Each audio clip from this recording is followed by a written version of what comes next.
Hello friends. So today is the last day of our course, and today's lecture is Differential Interferometric SAR, Advanced Differential Interferometric SAR, and Geological applications. Because you know that microwave synthetic aperture radar is very useful for geological studies, and particularly high precision measurements by interferometric SAR and differential interferometric SAR techniques are very much used nowadays and are unique in terms of applications in geological domain. So interferometric SAR, you know, this interferometric SAR is interference of SAR signals for measuring terrain topography, surface change, and surface deformation. And the principle is interference of phase of two or more SAR images over the same area. And in this process, it measures the phase difference of different SAR acquisitions or SAR images. And this phase difference is translated to their path difference. And later, from this path difference, we obtain the topographic relief, surface deformation. But we need to provide certain these parameters like your spatial baseline and radar wavelength. In interferometric SAR, we obtain an interprogram. That is an image representation of pixel by pixel phase difference. It is unlike this your standard remote sensing your methods that we get a beautiful image where the features are very clear. But here we get the features in the magnitude image, that is the amplitude or intensity image. But in interferogram, which is basically the product of interferometric SAR processing, we don't see the features directly. Basically, we see the phase difference of the pixels. But we can link with the features. In fact, we can fuse with this your amplitude image so that you can see the features and you can see the phase difference together. And in interferometric SAR processing, see the product is interferogram and the unit of measurement is interferometric SAR fringe. And you know what is a fringe? Fringe is a complete phase cycle. That means it is 2 pi radian phase difference. And it gives you the very high precision, this topographic relief or digital elevation model that comes from the interferogram. But in case of differential interferometric SAR, that relief effect is removed. We subtract this topographic phase, and then what we get? We get the land surface deformation during the data acquisition. And this land surface deformation can occur due to earthquake, due to landslide, due to volcano, due to glacier movements, and land subsidence due to a number of these causes, like there may be natural causes, there may be anthropogenic causes, due to mining, due to petroleum extraction, due to groundwater over extraction. So there are many reasons for land subsidence.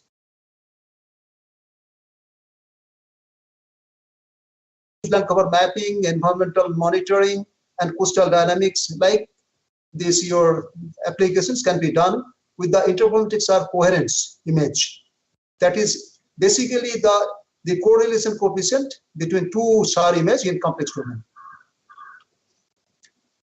So you see in interferometric SAR, this interferometric phase, that is the phase difference between two SAR images, that is delta phi here in the equation. It is equal to the horizontal phase difference and the vertical phase difference. So there are two contributions. One is horizontal phase, another is the vertical phase between the pixels. In case of differential interferometric SAR, between these two data acquisitions, here in the illustration you can see there is S1 and S2. They are separated by some spatial baseline, but not only that, they are also separated by some temporal baseline. So there is some time interval between these two SAR data acquisitions. So in this time interval, if there is any land surface deformation event occurs, this land surface deformation event like earthquake, for example, if an earthquake occurs in between, then what will happen? The land surface will be displaced. The land surface will be deformed. If there is a landslide, this slope will be displaced. So that I have shown here by this bright red star. That is a the single time event, like an earthquake, which occurs for a few seconds, or even maybe up to 1 or 2 minutes, or a few minutes. A landslide, also similar to that. So these are the single event. But there are certain these land surface deformation events. Those are occurring continuously for a long time duration. For example, this land surface deformation due to your mining. So when this mining occurs, when this groundwater is over extraction occurs, or this oil extraction is done, then what happens? Subsurface, there is a large void, and then this your land surface is slowly subsides, and it subsides for a long time. Similarly, for landslide event, just before the landslide, there will be slow these movements. In case of earthquake as well, there is interseismic creep between two major these strong motion events, major earthquakes. There will be slow this deformation, interseismic deformation. So these kind of deformation occurs for a long duration.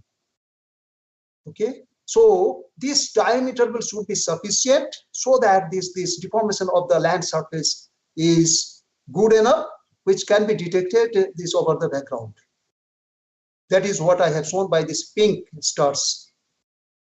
Now, in case of differential interferogram, this phase difference tells you this horizontal phase, vertical phase, and movement phase, 3 components.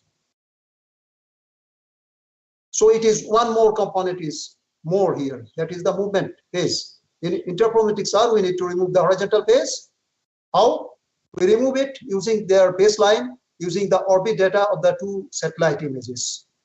In this case, we need to do that using the ellipsoidal model and the orbital data of the 2 satellite acquisitions.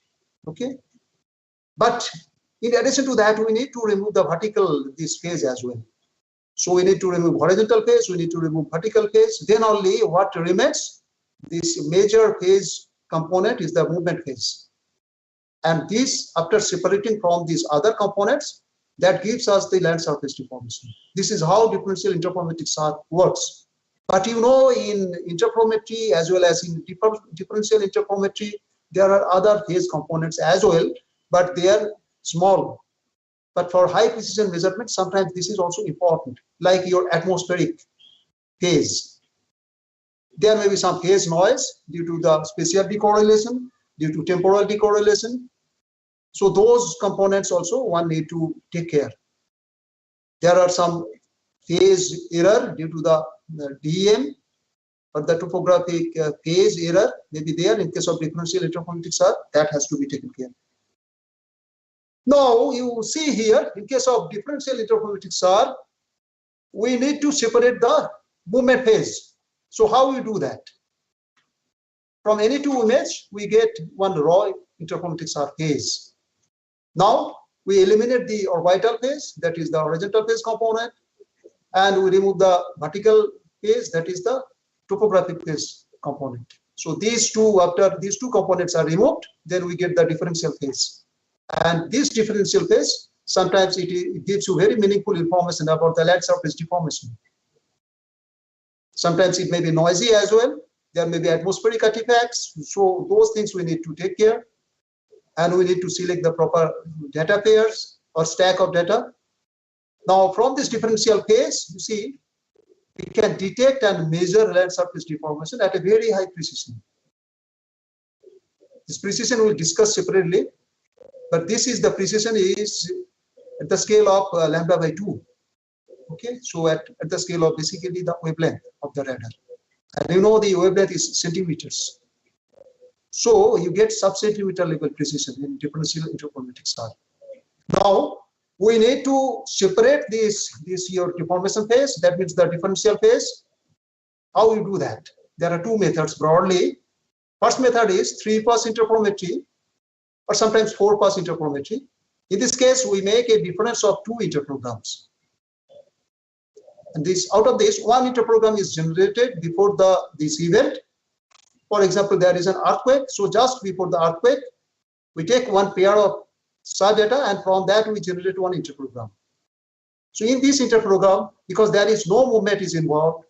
So there is no movement phase. Then what this your interferometric phase gives you?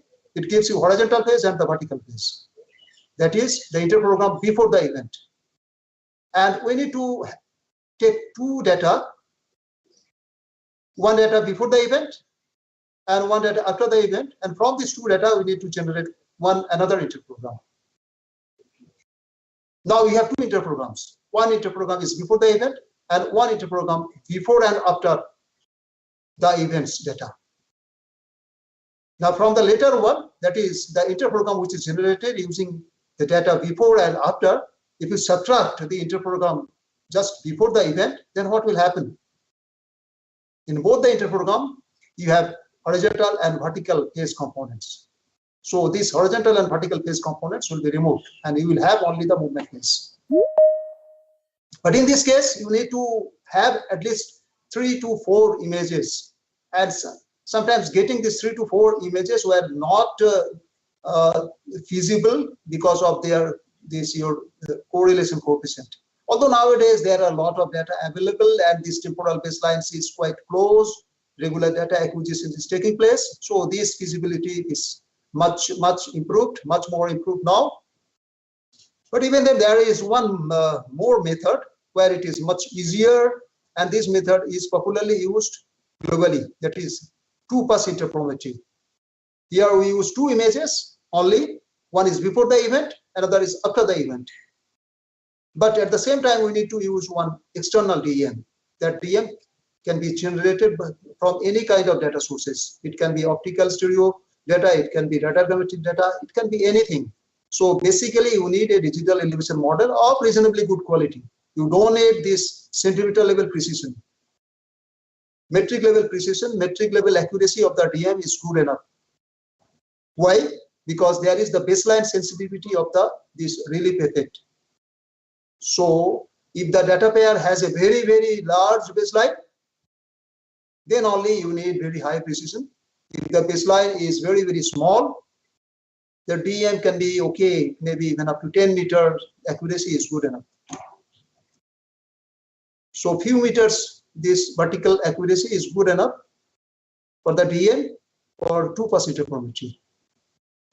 So in differential interferometry, the product is not just an interferogram, but it is a differential interferogram. Because this topographic phase has been differentiated, subtracted. And finally, what we get in this differential interferogram, we get a contour map of displacements. But this contour map tells you the displacement along the line of sight, along the direction of radar beam, projected displacement.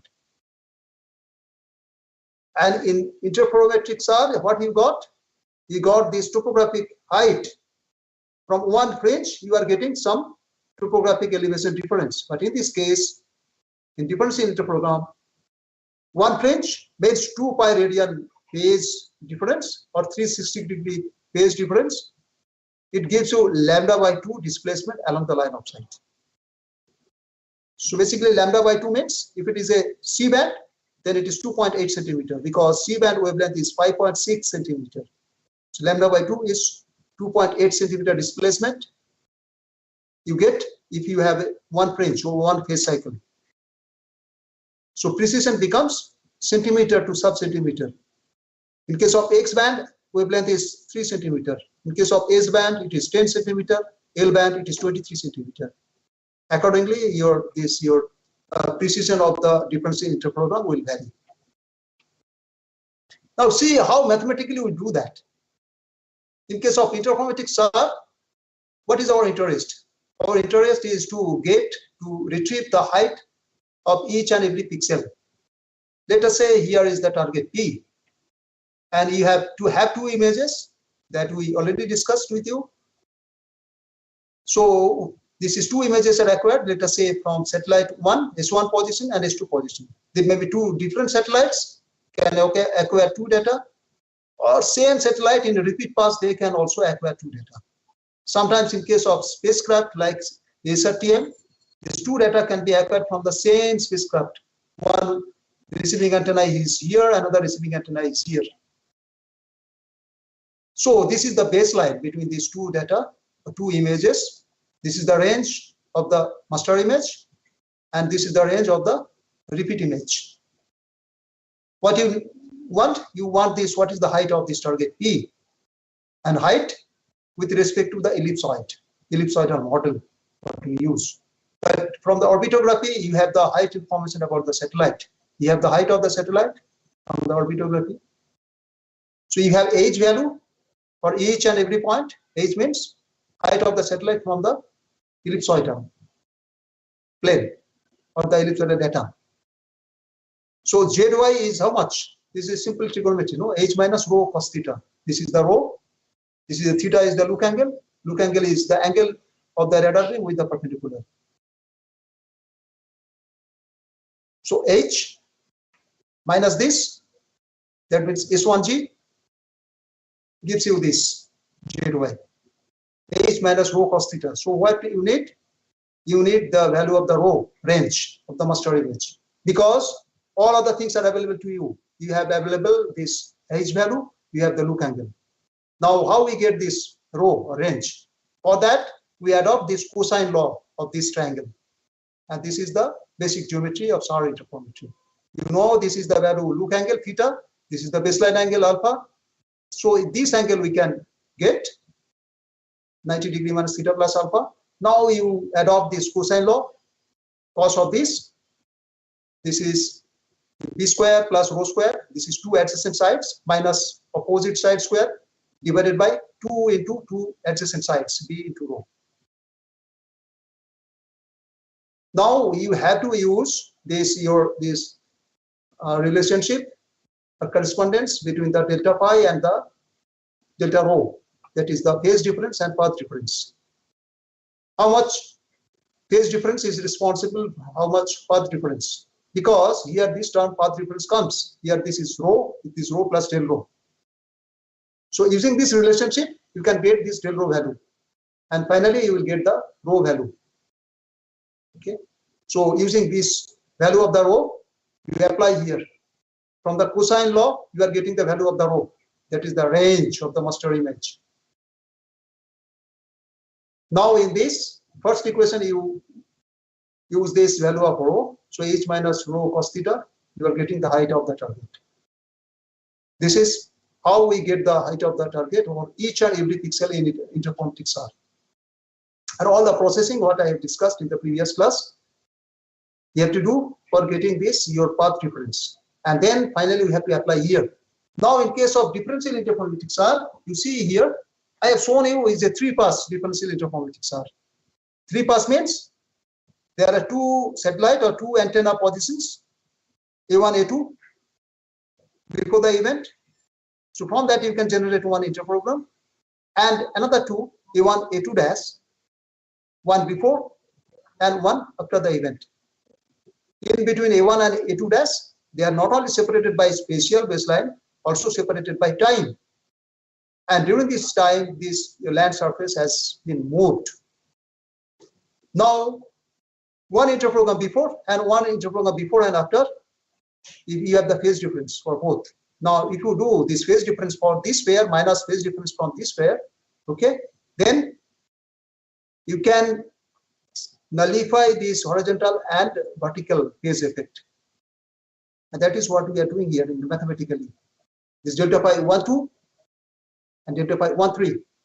This mathematically after derivation, you will get this B parallel, this parallel baseline, 4 pi by lambda B parallel. In this case, B parallel is different. So B parallel dash, but not only the B parallel, but this land surface has been moved. And if you project this along this radar beam direction or along the range direction, this becomes del rho, change in the path along the range. So if you do this subtraction, pi 1, 3, delta pi 1, 3 minus delta pi 1, 2, okay, finally we get this. And if we have one complete phase cycle, that means 2 pi radian, use this 2 pi radian here, use 2 pi, what you'll get? You'll get delta rho, that is the land surface deformation or land surface movement along the line of sight, along the radar beam direction, delta rho, see here you are using 2 pi, 4 pi by 2 pi, then what will happen? Lambda will be this lambda by 2, delta rho will be lambda by 2. Just put the value of delta pi, 2 pi radian. So one phase or one complete phase cycle is lambda by 2. No other parameters are involved there.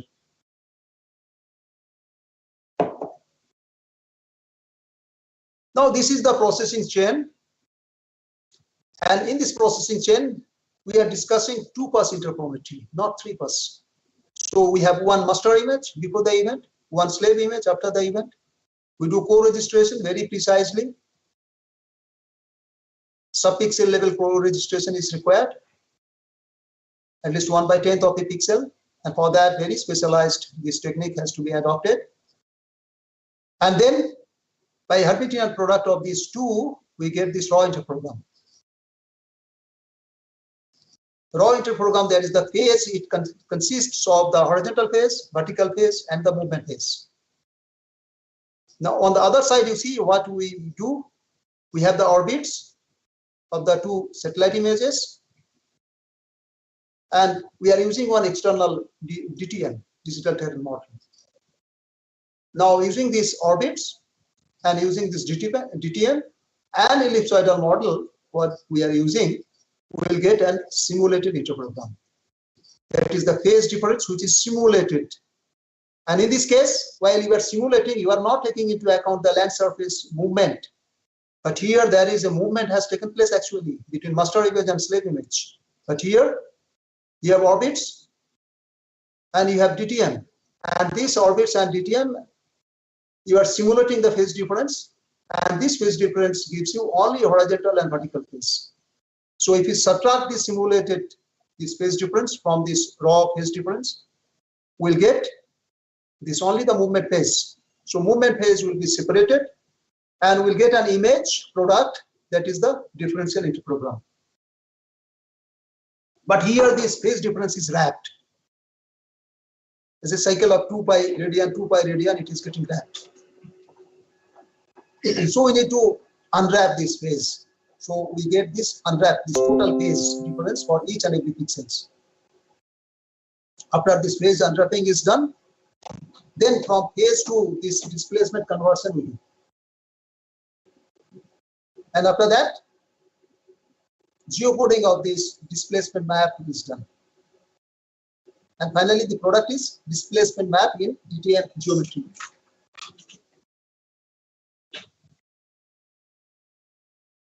Now see the precision of differential interferometric SAR. It gives you the displacement precision fraction of lambda by 2. How much fraction? It depends on phase measurement uncertainty of the sensor. So sigma displacement, that is the precision of measured displacement, is equal to sigma pi by 2 pi into lambda by 2. And you know sigma pi is only some 10 degrees, 20 degrees, this difference. So that means it is at least 1/20 to 1/40. This is the range, okay, of the 2 pi. So that means it is 1/20 of lambda by 2, something around that. So that is the reason you are getting this ideal condition precision is only millimeters. Particularly in case of C band and X band, the precision is millimeters. But in case of L band, because wavelength is longer, 23 centimeter, you can have a precision of a centimeter, 1 or 2 centimeters. So now you understand this, how precise is the information we are getting from differential interferometric SAR for land surface displacement measurement and monitoring due to a number of geological events like earthquake, like volcano, like your landslide, like your glacier movements, or even land subsidence due to a number of these reasons. But you see, in case of this conventional differential interferometric SAR, what I discussed very briefly till the previous slide, there are certain limitations. I am not discussing those limitations in depth, but broadly these limitations comes from these three sources. One is spatial decorrelation, that comes from the spatial baseline. That means between the two data, if the baseline is large, then what will happen, the difference in the incidence angle of the two data sets for each and every scatterers in a resolution cell or a pixel, that will give you some kind of spatial decorrelation. So spatial difference. So projected this your locations will be decorrelated. So there is some spatial decorrelation comes from the larger spatial baseline. Similarly, temporal decorrelation is due to temporal baseline. That means the time interval. If the time interval is short, there is no problem. For example, if you have two data, 1 day, 2 days difference, in general, it is good enough for this your displacement mapping, even up to some 10 days, 15 days. But it depends on the event. Some events you need to study even few days. Okay, maybe 1 day, 2 days, where the movement is faster. But where the movement is slower, you can allow considerable time, but the scatterers' behaviors are important. Scatterers are the elementary targets within a pixel. So all the scatterers are not temporally stable. I'm not talking about the movement of the land surface. I'm talking about the scatterers or the elementary targets within a pixels. For example, pixels are not moving. Land surface displacement is not taking place, but within a pixel, the scatterers or elementary targets, like for example, in a pixel, there are some trees. Trees have leaves. These leaves can move due to wind. So scatterers are not stable inside the pixel, but the land surface remains stable. So due to this instability of the scatterers, some of these areas, this temporal decorrelation becomes very, very strong. But for example, if an area there is only rocks, there is no trees, there is no sand grains, sand particles, only hard rocks, then it is absolutely stable. Similarly, in a city area where there are large buildings, forget about the automobiles movement. So large buildings, all are concrete structures. There is no instability of the scatterers. So that is why in case of urban area or in the city, the scatterers remain stable for a long time. So there is problem is much less. But other areas like in a vegetation, like in a forest, like in an agricultural area, temporal decorrelation is very, very strong. So in such cases, if there is land surface deformation is happening, and if you have data with a larger time interval, then you will not have the correlated data. There will be temporal decorrelation, and that data pair cannot be used for this differential interferometric SAR for measuring land surface displacement. The third major source of this limitation or source of error is the atmospheric phase. Because this atmospheric profile is not exactly the same for the two data. So if we are interested for a time series analysis, so we need to use a number of SAR images, number of scenes, and this atmospheric profile for each of the scenes are different. So this different atmospheric phase from the master image will give you some additional this phase difference. And this for all the data pairs will be added up. So this gives you atmospheric phase or atmospheric phase screen for a stack or for a particular data pair. So these three components need to be tackled. And for that purpose, there are advanced differential interferometric SAR techniques came into picture, and nowadays it's very, very important, particularly for time series analysis, particularly for the deformation history analysis, and at the same time to measure and to remove this your atmospheric phase, to remove your DM error or topographic phase error. So those things are possible in advanced differential interferometric SAR. As well as there is the limitation of the baseline either the spatial baseline and temporal baselines is much less in advanced differential interferometric SAR technique. There are many techniques, but the pioneering techniques is permanent scattered interferometric SAR or PS-INSAR.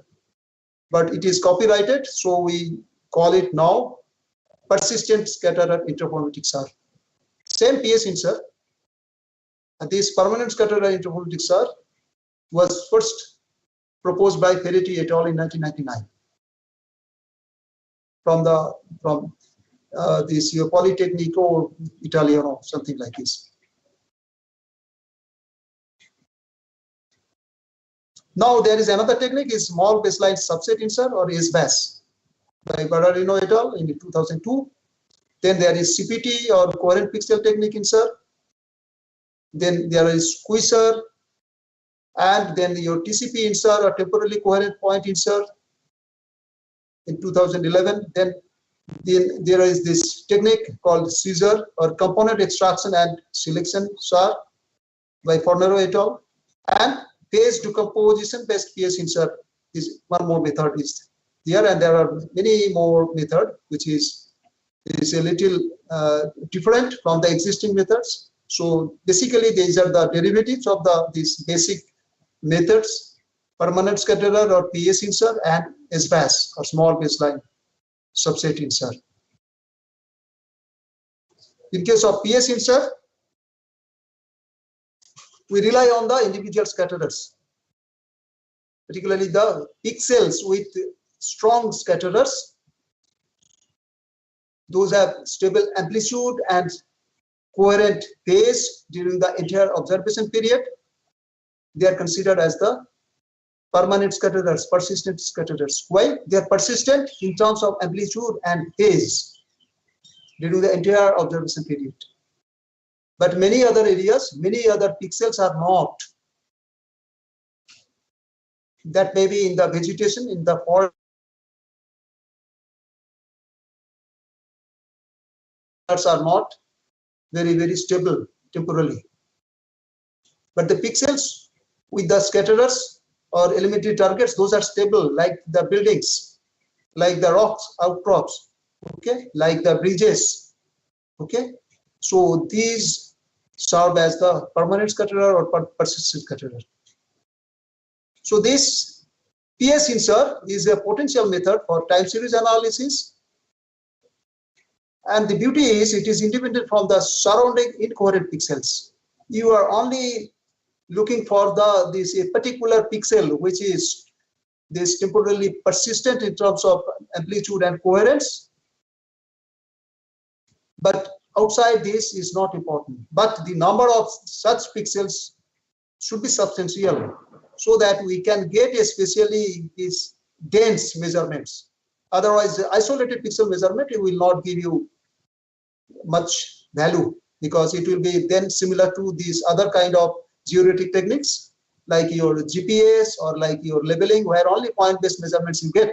But here, the beauty of interferometric SAR is this: you are getting very precise measurements, but this measurements is spatially continuous. Advanced INSAR, particularly in case of PS-INSAR technique, we don't get exactly or absolutely spatially continuous, but we get very spatially dense scatterers. From that, this land surface deformation we can measure and we can interpolate. Here the accuracy you see, for elevation values, it gives you sub-meter accuracy, and for surface movements, millimeter level accuracy. This is the strength of PS-INSAR. So PS-INSAR or permanent scatter interferometric SAR is a method to measure line of sight distance velocity at millimeter per year level, and the PS points, those are stable temporally. Those have high temporal coherence, like a building, like a bridge. And in general, we need 30 these SAR scenes in a stack in general. But nowadays, more than that is available. But previously, we didn't have, because in many of the missions, the SAR data was not acquired very regularly for all the areas of the globe. So here, from this stack of 30 plus scenes, you get exact measurement, accurate measurement along the line of sight, these of the land surface movements, and this land surface movement can be subsidence, vertical one, it can be lateral, or is a kind of landslip.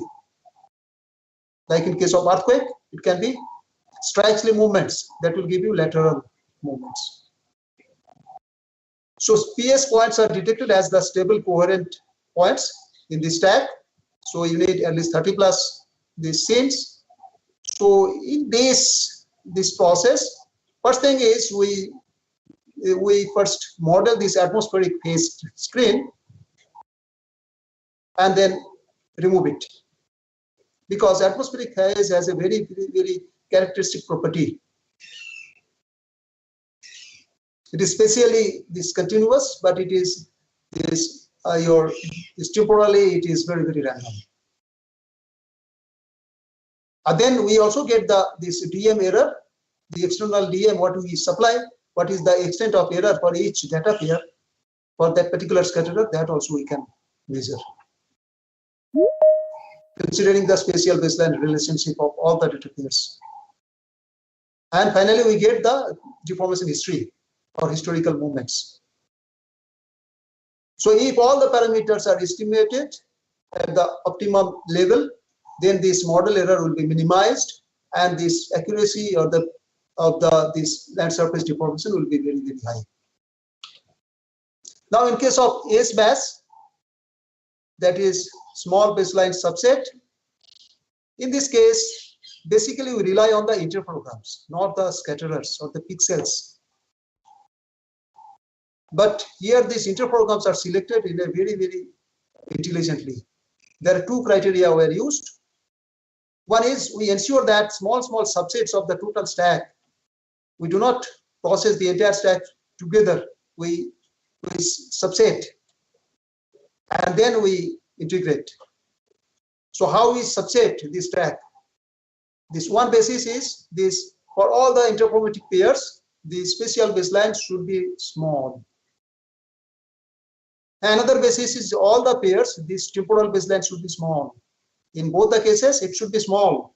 Spatial baseline should be small, temporal baseline should be small. So this is the subsets are made small, this baseline subset, both spatial and temporal. Now we get for each small subset, we measure your displacement, then we make use of a least square solution, and while we use the support vector machine, SPD, support vector decomposition, and then we get this deformation time series for each and every this pixel.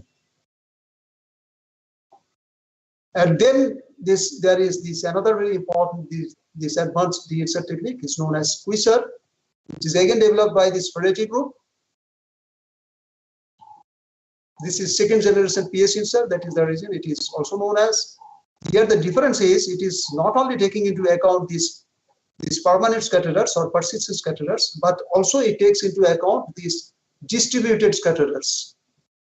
Persistent scatterers are pure scatterers, very strong in terms of their amplitude and very temporally coherent. But in case of DS or distributed scatterers, it is not as strong as a PS. It is a mixed scattering taking place in a pixel. It is distributed in nature. So it takes into account both PS and DS together. So when it takes DS, so you can also get the measurements other than your urban areas, other than the rock outcrop areas. That means in your agricultural areas, in the bare soil areas, you can get measurements. In the grassland areas,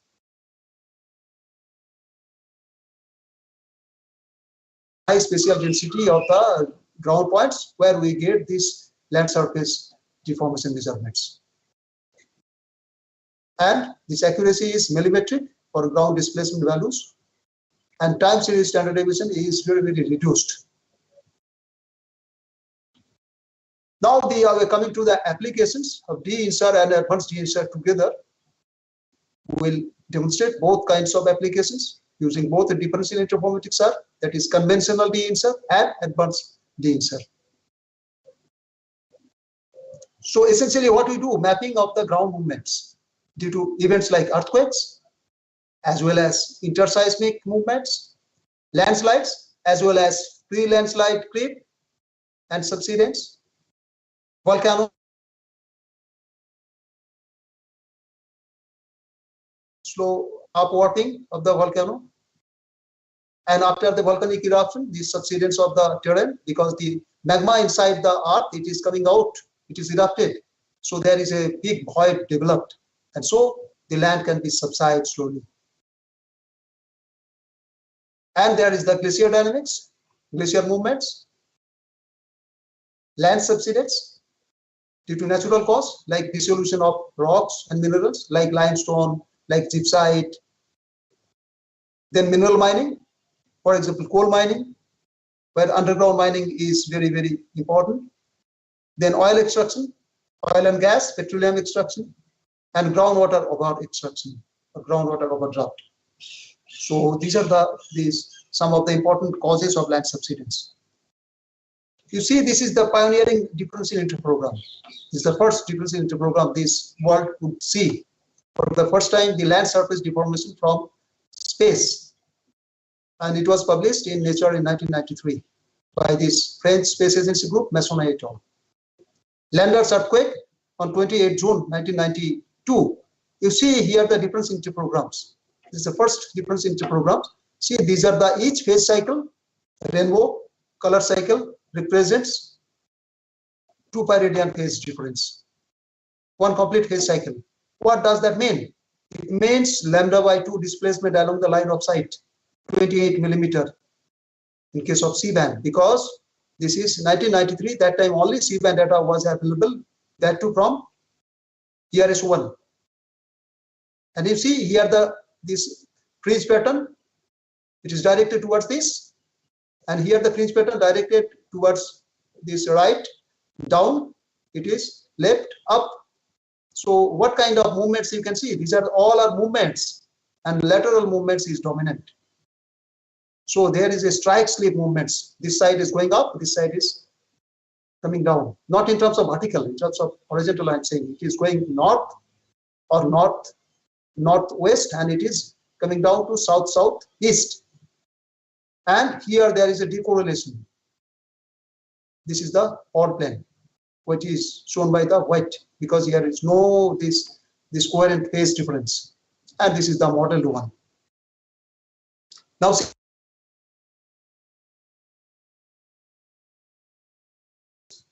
Nepal earthquake.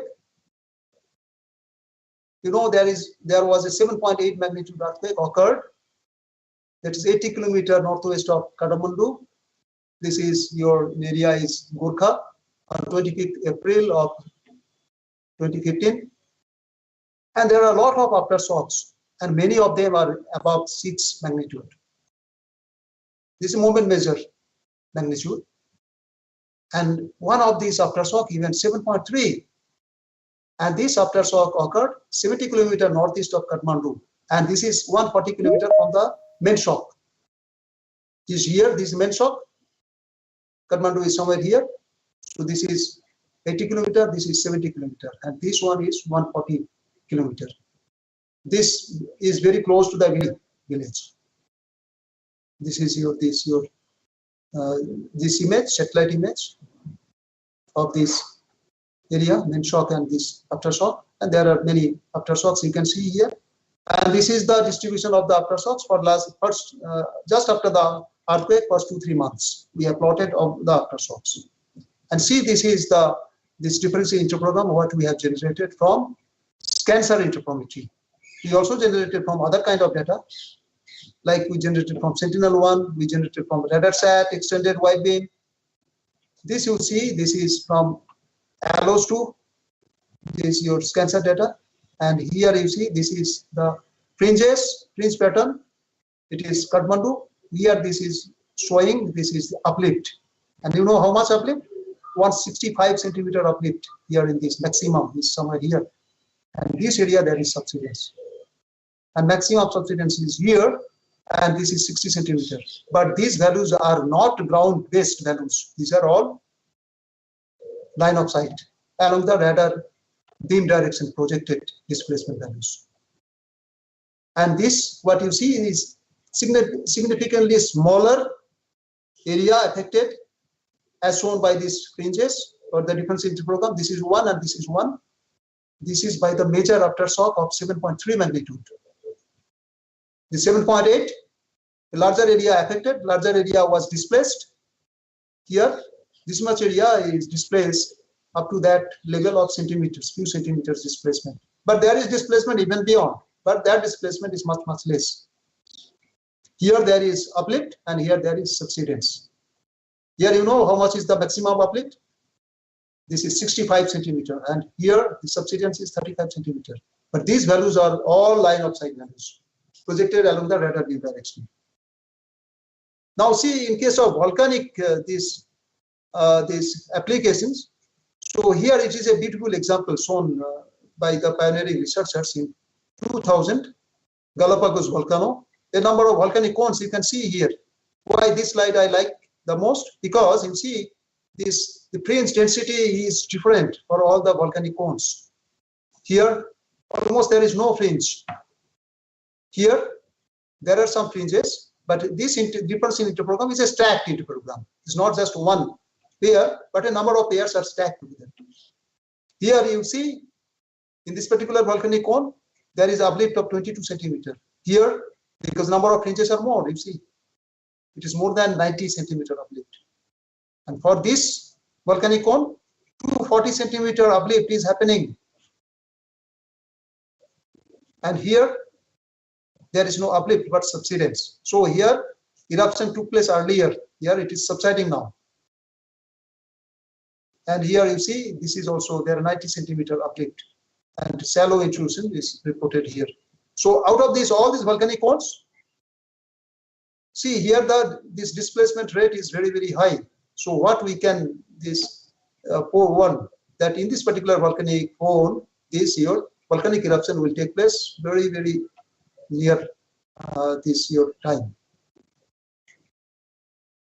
In the near future, you can expect there is volcanic eruption here, whereas other volcanic cones are reasonably stable. So you can do some modeling based on this rate of your upworking.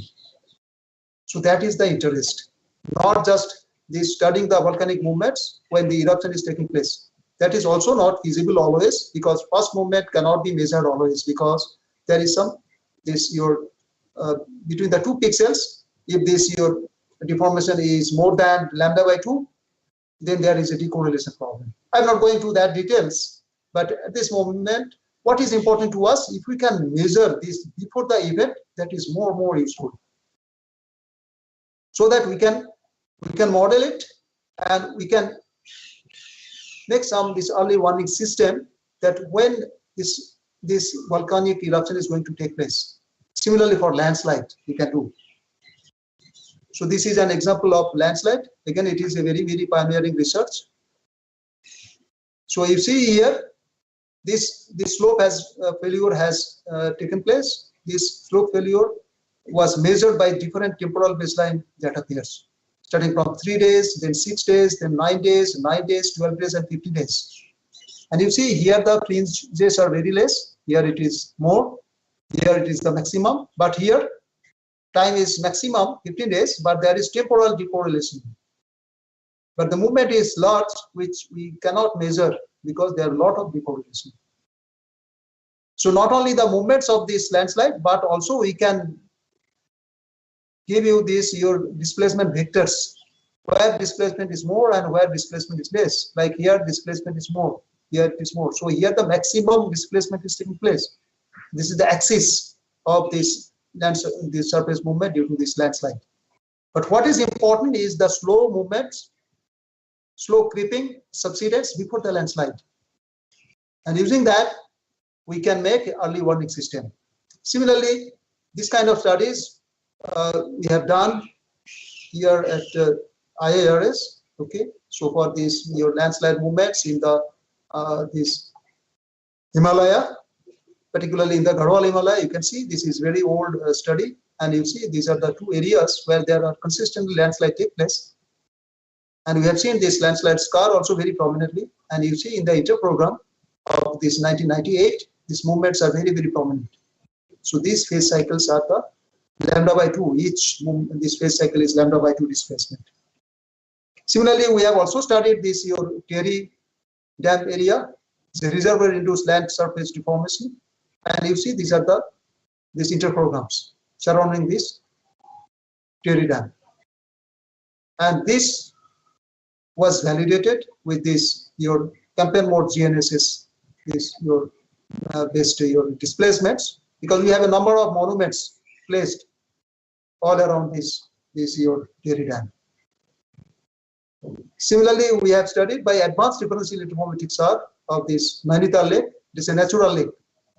Terry, it is a man-made, and this is a natural lake. And here you can see there are displacement. This is the orange or red. This is your pixels, means these are basically permanent scatterers or persistent scatterers. So orange and red means these are moving away from the satellite.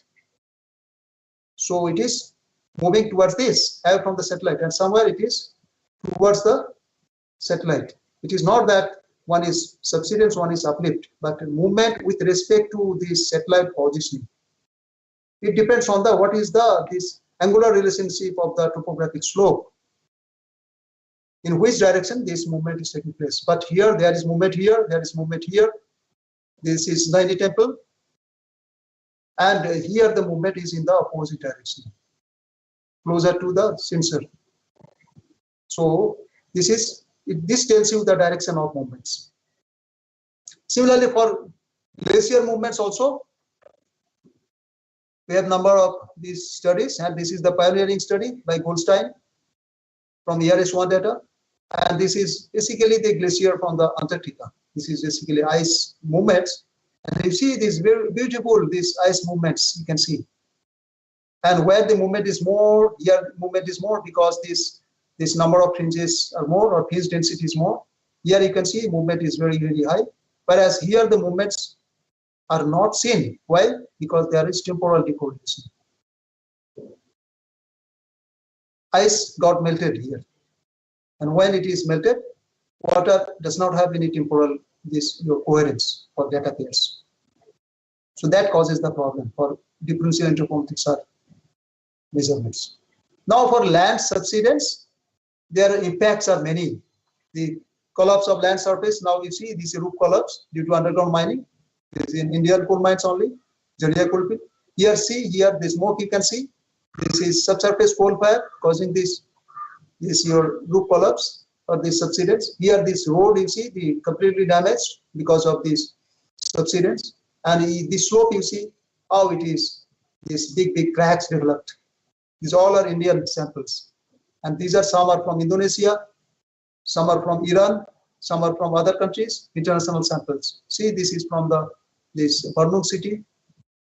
You see, this is the oil casing has gone up. What does that mean? The ground surface has gone down. Similarly, you see this wall, this your base of this wall, you see as if it is hanging for this part, not every part, then it will fall down.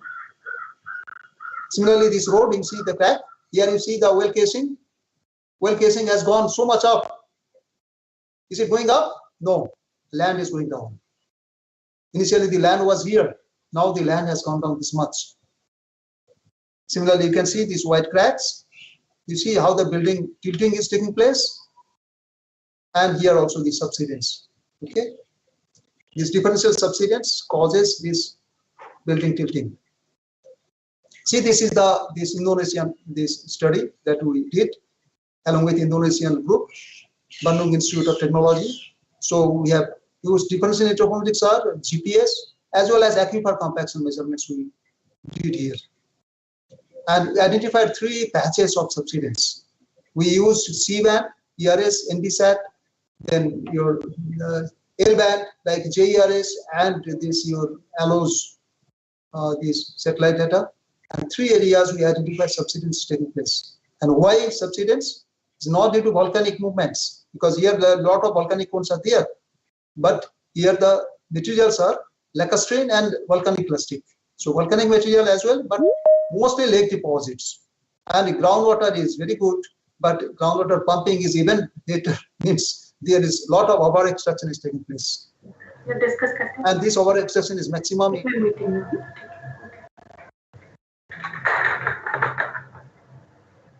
Now, if we compare this de-insert, GPS, and this aquifer compaction,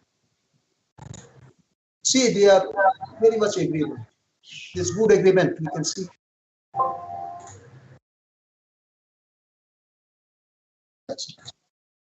Similarly, we did this study for Iran. This is in Rafsanjan area, and you know, in Rafsanjan area, the groundwater decline is this. For some of the wells, even up to 2 meters per.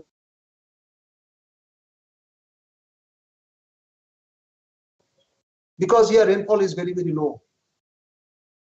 Rainfall is around 100 millimeter to maximum 300 millimeter rainfall, but lot of extraction for catering to urban population and agriculture, particularly pistachio agriculture.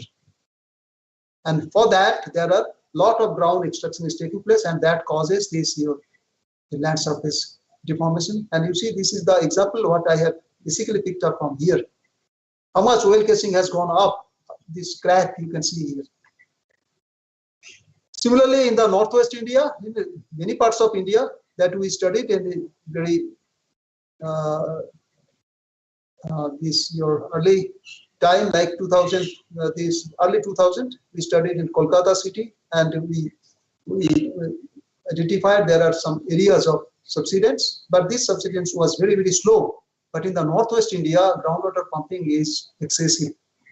Groundwater depletion is very, very high. You see here how much groundwater depletion is taking place.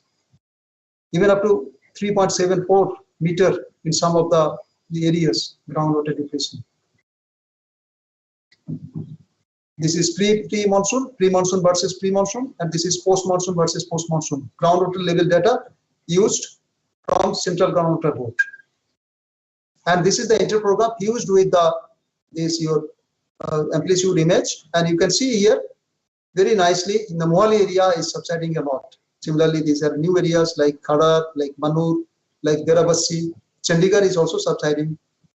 Okay, so in the next illustration, you can see much more detailed. On the Google Earth image, see the contours. Each phase cycle is basically 3 centimeter per year. So you can measure here what is the land subsidence taking place in the earth. This is Chandigarh. In Mohali, this is Mohali. Okay, this is Kharar, and this is your Panchkula. So even in Panchkula, there are very, very subtle subsidence, but it is this. Your material is also your fan deposits. This is the Ghaggar fan. So that is, there is some surface. This your settlement is also taking place. But this is the area, this is the stable area like Chandigarh. There was no land surface deformation earlier in the early 2000, but in the late 2000, this land surface deformation has been observed. But here movement is much, much less, subsidence is much, much less.